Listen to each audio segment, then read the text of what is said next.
ఉన్న 4 కోట్ల మంది మీ సంతోషంలో భాగస్వాములను చేయడానికే ఈ ఎల్బీ స్టేడియంలో అందరి సమక్షంలో ఈ కార్యక్రమాన్ని చేపట్టినాం. ఇది నిరుద్యోగ యువకులకు స్ఫూర్తిని ఇవ్వాలి. ఆత్మహత్యలు చేసుకుంటున్న నిరుద్యోగ యువకులకు ఒక భరోసాని ఇవ్వాలి. మా ప్రభుత్వం వచ్చింది, మా ఉద్యోగాలు వస్తాయనే ఒక నమ్మకాన్ని కల్పించడానికి ఈ కార్యక్రమాన్ని మేము చేపట్టినాం. ఈ కార్యక్రమం ప్రచారం కోసం కాదు. ఈ కార్యక్రమం లక్షలాది మంది నిరుద్యోగ యువకులకు విశ్వాసాన్ని, నమ్మకాన్ని కలిగించడానికి ఈ కార్యక్రమాన్ని మేము తీసుకున్నాము. మిత్రులారా, భవిష్యత్తులో కూడా తెలంగాణ పబ్లిక్ సర్వీస్ కమిషన్ కంప్లీట్గా ప్రక్షాళన చేసినాం. గ్రూప్ 1 నోటిఫికేషన్లు 563 ఖాళీల భర్తీల కోసం నోటిఫికేషన్ ఇచ్చినాం. దాదాపుగా మెగా డిఎస్సి నోటిఫికేషన్ ఇచ్చినాం. 11,604 ఉద్యోగ నియామకాలు, టీచర్లను కూడా నియామకాలు చేపట్టబోతున్నాం. అందుకే ఈరోజు రకరకాల వాళ్ళు రకరకాల మాటలు చెప్తుంటారు. కానీ జరుగుతున్న పరిణామాలను అంచనా వేసే శక్తి మీకు ఉన్నది. ఆలోచన చేయండి. ఈ ప్రభుత్వం మీకోసం ప్రయత్నం చేస్తుందా లేదా? ఈ ప్రభుత్వం పేదల యొక్క ఆలోచన పంచుకుంటుందా లేదా? ఈ ప్రభుత్వం పేదలను కలుస్తున్నదా లేదా? ఈ ప్రభుత్వంలో ప్రజాపాలన జరుగుతున్నదా లేదా? ప్రజల వద్దకే పరిపాలన తీసుకొచ్చినమా లేదా? గడీలలో బందీ అయిన ప్రభుత్వాన్ని గడీలు బద్దలు కొట్టి గ్రామాలకు తీసుకొచ్చినమా లేదా? ఈ 3 నెలల పరిపాలనను మీరు అంచనా వేసుకొని రేపు భవిష్యత్తులో తీర్పు ఇవ్వమని నేను అడుగుతున్నా. రేపు జరగబోయే ఏ ఎన్నికలైనా మా పరిపాలన మీద, మా నిర్ణయాల మీద, మేము చేస్తున్న నియామకాల మీదనే మీరు తీర్పునివ్వండి. మీరు ఆలోచన చెయ్యండి. ఇక్కడ విన్నది గ్రామాలకు వెళ్ళి చర్చించండి.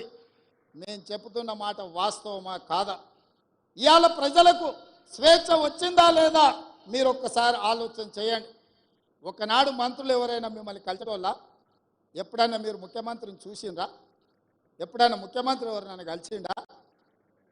ఇవాళ పరిస్థితి ఉందా? మీరు ఎవరైనా రేవంత్ అన్న అంటే ఏందమ్మా అని వెనక్కి తిరిగి మాట్లాడుతున్నా కదా. మీ అభిమానంతోనే కదా ఇక్కడ ఉన్నది. ఈ అవకాశం మీరు ఇచ్చిందే కదా. మా తాతనో ముత్తాతనో ఇచ్చింది కాదు కదా. మా తాతలు ఇచ్చిన ఆస్తి కాదు కదా ఇది.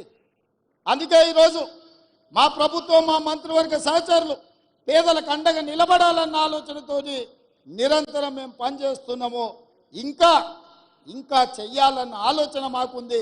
మీ ప్రోత్సాహం ఉండాలి, పెద్దల ఆశీర్వాదం ఉండాలి, మిత్రుల యువమిత్రుల సహకారం ఉండాలి. 35 సంవత్సరాలు రాబోయే కాలంలో ఈ దేశ సంపదను తీర్చిదిద్దే అవకాశం మీ చేతుల్లో ఉంది. ఒక మంచి సంపదను సృష్టించండి. ఇవాళ చాలా దగ్గరలో చూస్తున్నాం, యువత డ్రగ్స్ వైపు, గంజాయి వైపు, వ్యసనాల వైపు పోతున్నారు. విలువలతో కూడుకున్న జీవితాన్ని ఏ విధంగా ముందుకు తీసుకెళ్లాలో వాళ్ళకు విద్యాబుద్ధులతో పాటు సామాజిక బాధ్యతను కూడా నేర్పండి. ఈ మధ్య మా ప్రభుత్వం, మీకు తెలుసు, దాదాపుగా డ్రగ్స్ అనే పదమే ఈ రాష్ట్రంలో వినిపించొద్దు.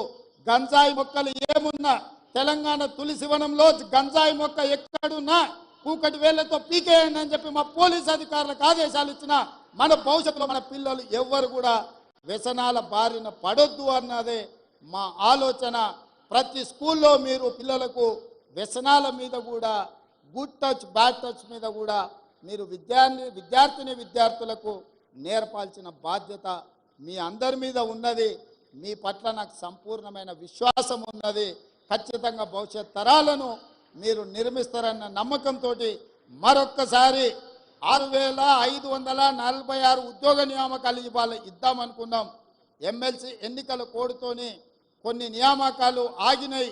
ఈరోజు 5,192 ఉద్యోగ నియామకాలు ఇక్కడ చేపట్టబోతున్నాం. మిగతా వాళ్ళకు కూడా కోడ్ కంప్లీట్ కాగానే వాళ్ళ పత్రాలు వాళ్ళ ఇంటికి చేరుతాయి. వాళ్ళందరూ కూడా మంచి భవిష్యత్తుతోటి తెలంగాణ రాష్ట్ర పునర్నిర్మాణంలో, విధ్వంసమైన తెలంగాణ నిర్మించుకోవడంలో మీ అందరి సహకారం ఉండాలని కోరుకుంటూ మీ అందరి దగ్గర సెలవు తీసుకుంటున్నా. జై హింద్ మిత్రులారా. Thank you so much sir.